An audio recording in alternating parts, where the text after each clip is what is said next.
Hello, my friends. How are you doing? Today, we are going to check out Chat GPT 4.0 together. The O stands for Omni, and this means it's a multimodal model that takes a lot of different forms of input, but also generates a lot of different forms of output.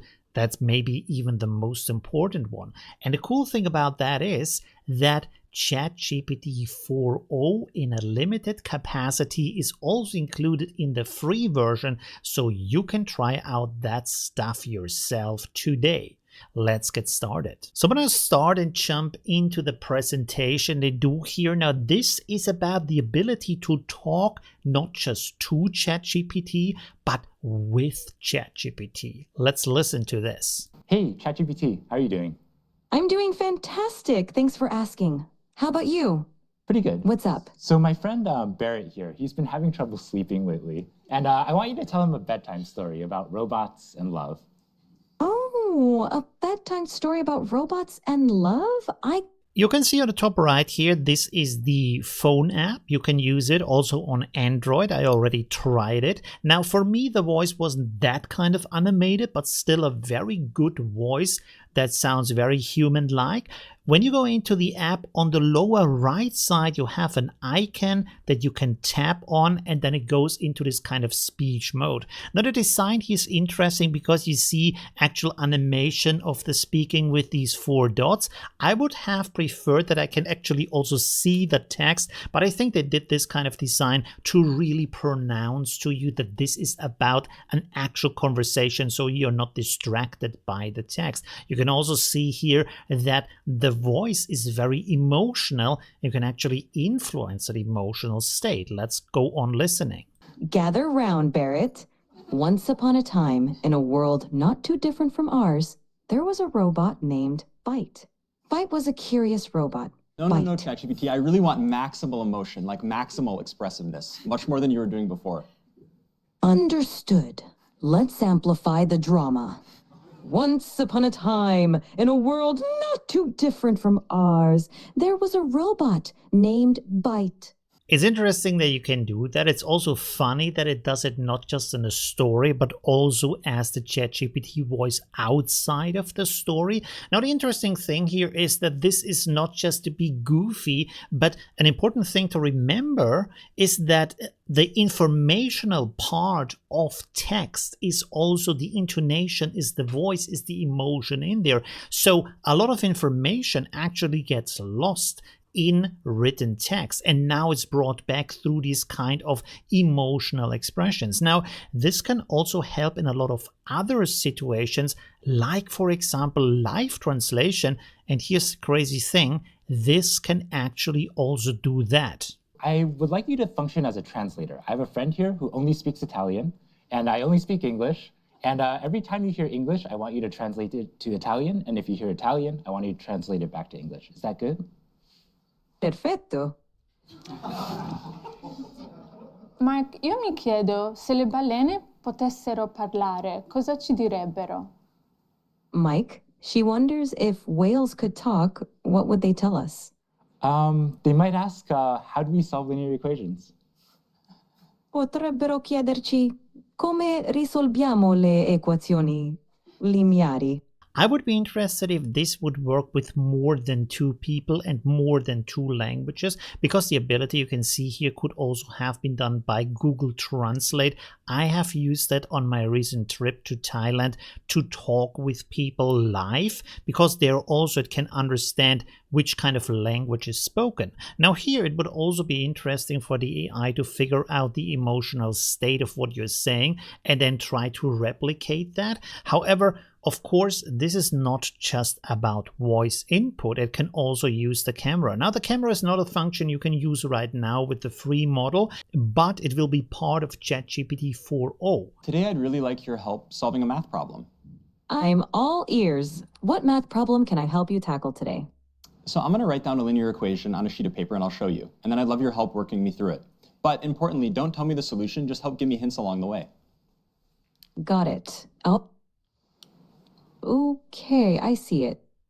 No, I didn't show you yet. Just give me help along the way. 1 second. It's kind of interesting that that is happening now. The question is it picking up on the image of the camera when the camera is lying on the table, or is it hallucinating something because there is no input information? However, you will see that it works quite well when the AI actually sees the content you want it to see. Whoops, I got too excited. I'm ready when you are. What equation did I write down there? Ah, I see it now. You wrote down 3x plus 1 equals 4. Yep, exactly. So what's the first step I should take to try to solve this? The first step is to get all the terms with x on one side and the constants on the other side. So what do you think we should do with that plus 1? In that small sample, there's actually a lot of interesting things happening. So one of the things that's happening here is these kind of human quirks. Now, while they might seem goofy or maybe even a little bit uncanny valley, it is interesting to have them because this makes us feel more welcome, more integrated into the conversation. Now, if you have AI as a digital assistant, this might be a very important element so that you feel an actual connection. Of course, the other thing here is that you can see the AI can clearly understand the math equation, what you want from it, and also the task of not giving away the solution, but just helping you along, which of course is a very important function for teaching and helping you understand and the learning process. Now in that case, the example is really simple so everybody in the crowd understands what is going on. But imagine this about something you don't understand and actually need help with understanding, or where it is so complex or so different that you need an explanation from the AI to actually know what is happening there. Plus 1 equals 4. Yep, exactly. So what's the first step I should take to try to solve this? Now, another thing that's happening here is that he can interrupt the AI with his voice, which is really useful. For me, on my version, I had to tap the screen, which might be a little bit more complicated, especially if the screen turns off in a longer conversation. And it's also interesting here to see that the AI is following his instructions to not give the complete answer, but educating him just on the next step, which can be really helpful, especially in an educational scenario. So ChatGPT, this is what I ended up with. How does this look? Spot on. Now you've isolated the term with x on one side, and it looks like 3x equal 3. What do you think we should do next to solve for x? In this example, you can also see that you have emotional reinforcement when the AI is supporting you. Now, this is an important part of the learning process. So again, this is why the emotion, but also these kind of human behaviors are important in an AI to not just give you answers, not just give you information, because for us, the subjective emotional interaction is a very important part, not just for understanding the information better, but also to stay focused on the action, feel motivated, feel supported. And because of that, the learning process and learning progress is happening much faster and much better. So this is actually really positive. So I'm going to open the ChatGPT desktop app, like Mira was talking about before. And to give a bit of background on what's going on, so here we have a computer, and on the screen we have some code, and then the ChatGPT voice app is on the right. So ChatGPT will be able to hear me, but it can't see anything on the screen. So I'm going to highlight the code, Command C it, and then that will send it to ChatGPT. And then I'm going to talk about the code to ChatGPT. It's really interesting that he points out that ChatGPT can't see anything on the screen, because I guess everybody would be super worried about having an AI giving access to your desktop information. You can also see that you have these dots here that he clicked on. So this is for muting the AI. It's interesting that he can highlight the text, and then only that text is going to be sent to the AI, so the AI understands what is going on. What's the coding problem you're dealing with? Okay, I'm going to share with you some code. 1 second. Sure thing. Take your time.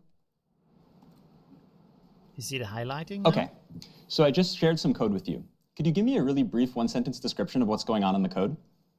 This code fetches daily weather data for a specific location and time period, smooths the temperature data using a rolling average, annotates a significant weather event on the resulting plot, and then displays the plot with the average, minimum, and maximum temperatures over the year. It's really amazing to get that kind of information and help, especially when it's integrated into your desktop. Now I can really imagine when, for example, Gemini is integrated into Google Chrome, that you have a flawless experience of getting help with all kinds of things that you're trying to do, and have it as an assistant that is also connected to your other applications like the calendar, Google Keep, your email, Google Docs, and so on. But this on its own is a really fantastic ability here. One thing that I would like to see here is that it actually highlights part on the screen that it is talking about. Of course, this can't happen right now because, as he said, the AI doesn't actually see the screen.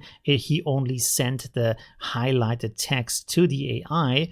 But even that, it is really good to understand that kind of code as an explanation from the AI. Here you can see that he clicked the screen icon, and now there's a live stream of the screen area to ChatGPT.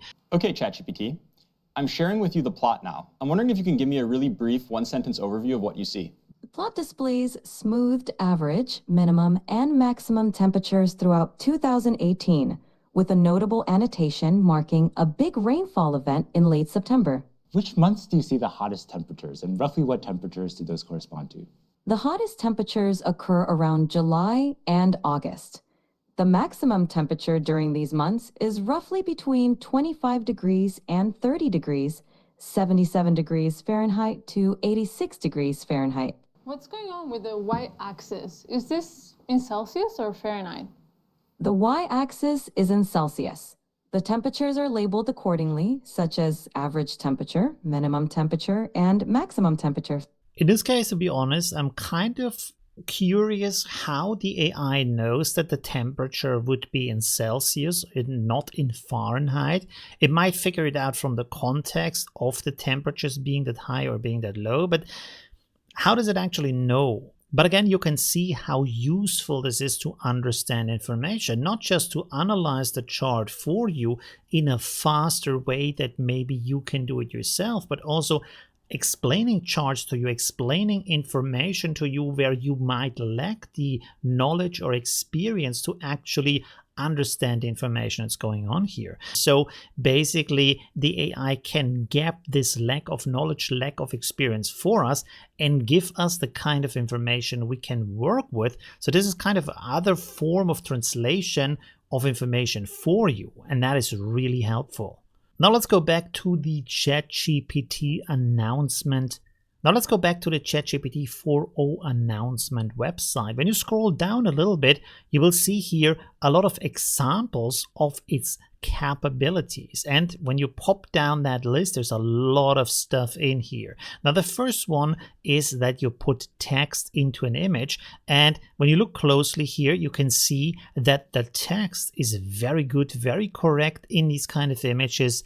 Very, very good work. It also follows the prompt of the POV, of the personal perspective, so looking at it like you're sitting there. Down there's also an example where the paper is ripped apart and the text is also kind of ripped apart. In that case, it doesn't work 100%, so some of the things on the right side are not supposed to be there. And also you can see the same text in a solid page on the background, but still, this is absolutely stunning how that works. In the next example, we see here a character created by DALL-E 3, and now we have consistent images of that character in different actions with the same attributes. Also, this kind of white dot is also always on the cap, the skin color, the hairdo, the hair color, the clothing, and even the bag with the bag color. All of that is very consistent, works very well, and also even the story elements. You can see here the dog and a little twig here on the right side, and then we have the same dog with the twig in the mouth. This was one of the biggest struggles with image creation with AI, and of course it's very, very important to create any kind of story with AI. Another example that really stands out to me is the commemorative coin design. So they give here the logo of ChatGPT and it creates a coin, and then there is some iteration here about the design. And this is the final design, which I think is absolutely stunning. And it's crazy how consistent it is. Look at these different elements that are created around the logo. Also, the text in here is correct. Very, very nice. You can see here we have a brush, we have a camera, we have headphones, a brain, smiling person. We have even here a little brain neuron. So lots of information here that is really useful for this commemorative coin design. Amazing. Here's another thing that's really stunning. It's called 3D object synthesis. So here you have two input images of a rotating object, fairly complex as the logo of OpenAI. And then here you have the 3D reconstruction from 6 generated images. So you can see the rotating logo. I'm not quite sure if this is actually creating a 3D model or just a rotation video, but regardless of that, the result looks really amazing. And even if it wouldn't be a 3D model, you could use this video information to create a 3D model from that. Down here we have a sea lion sitting on this round shape, and again, the result is absolutely stunning. We have here, it's sticking very clearly to the shapes of the original sea lion. It looks very like a sea lion. Everything here works amazing. Here we have another example. It's pretty amazing. This is a multi-line rendering of a robot text. So here you can basically see this kind of phone conversation with the robot hands, and the text actually in these speech bubbles in the right position with the right text. Even the text overlapped by the fingers. That is absolutely stunning. And down here we have our keyboard. Really, really amazing.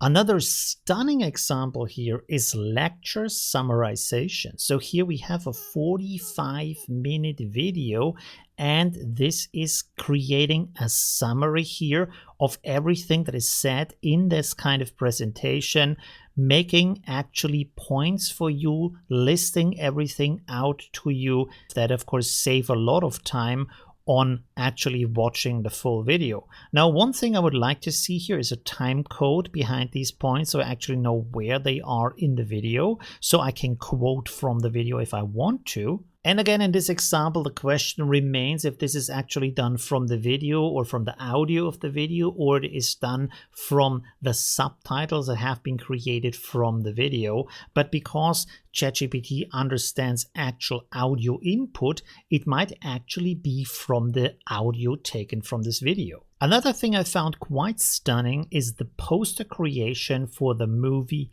Detective. Now here, 2 photos are provided of actual people with their names in here, with the information, the description of the design of the poster. And here you can see these characters. This doesn't look 100% good, so the faces look a little bit strange, but it's actually a poster design, which is very good, with the title of the film also in here. And then there are some readjustments here through prompt, and here you can have the final version. And even though these kind of faces are a little bit skewed, you can actually recognize the original characters. You can see the names up here of the characters, the movie title down here. You can also see that different fonts have been used for that, and also that the characters are actually in different colors, separating them from each other, adding to the story that's expressed. Now, this is not the best design of a movie poster I've ever seen, but it is a very good start, and actually also recognizable characters from these images, which is stunning. Another example we can find here is meeting notes from multiple speakers. That is really amazing. So you have here an audio recording. We can listen to that for a little bit. Okay, good morning. Here's our first team meeting. Morning. Morning.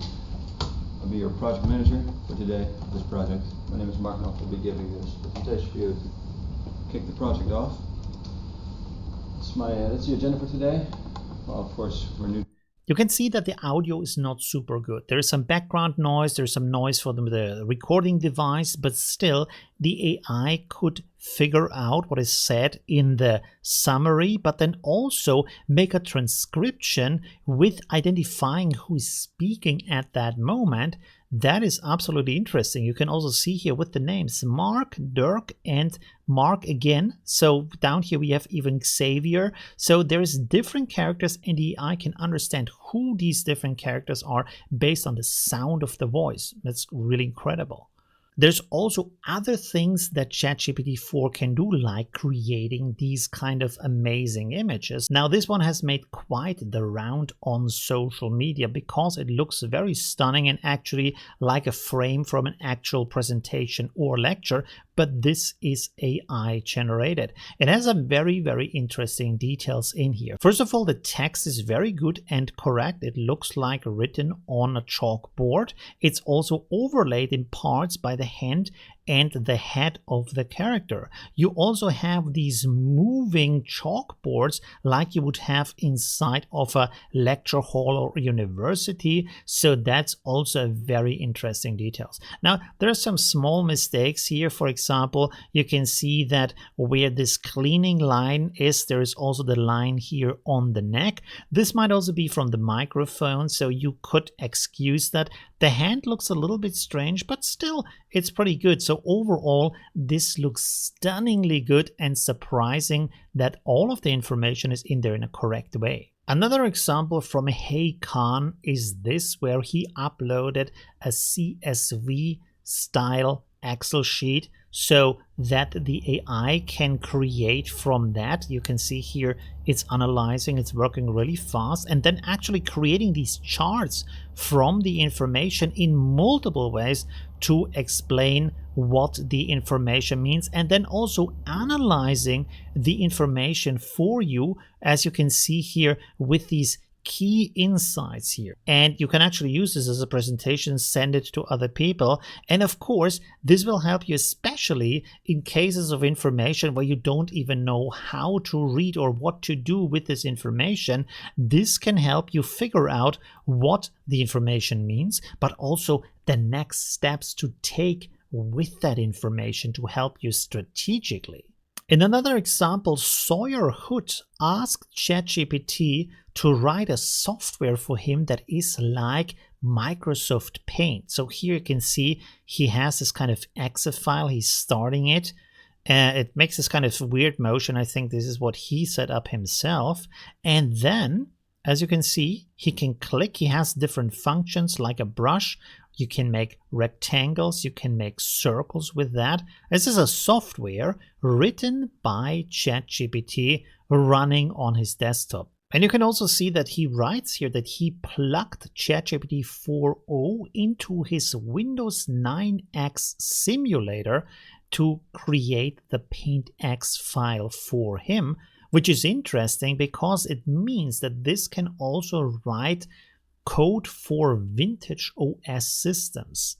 Another example also here by Sawyer Hood is that he had ChatGPT create an HTML file that simulates a Facebook chat. As you can see, he's opening this up here with an API. This is locally hosted, interestingly enough, of course, because it's an HTML file that he's running here. And then when it's loading, he can interact with this kind of text here. Now, when this is loading up, you can see that the AI is starting the conversation and he puts in some text and can then actively chat with the AI through this API in an interface that is designed to look like the Facebook Manager. Did you get a little bit of a Terminator vibe from all of this? Because I sure did. It was a little bit uncanny valley, just because I have never seen anything like that before with this kind of emotional voice and interaction. But you can also see how this can massively improve our future as a teacher, as an assistant. I'm so happy to see that different companies come up with these solutions at the same time, meaning this is moving massively forward in a very rapid movement. Now, I hope, of course, that the open source community can catch up to these abilities. They already have amazing models out there, and it's just incredible what you can do here. Speaking to the AI adds a completely new layer, especially if it is emotional, especially if it's also talking to you in a psychological way, where it is supporting you, giving you hints, pushing you forward to do better, to help you learn things like that.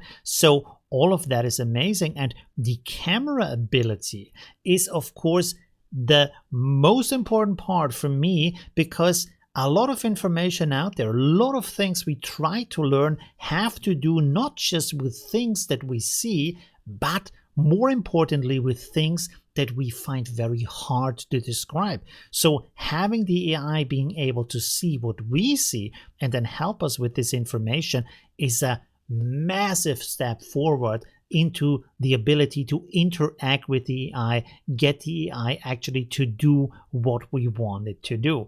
Let me know what you think about that in the comments. Thanks for watching.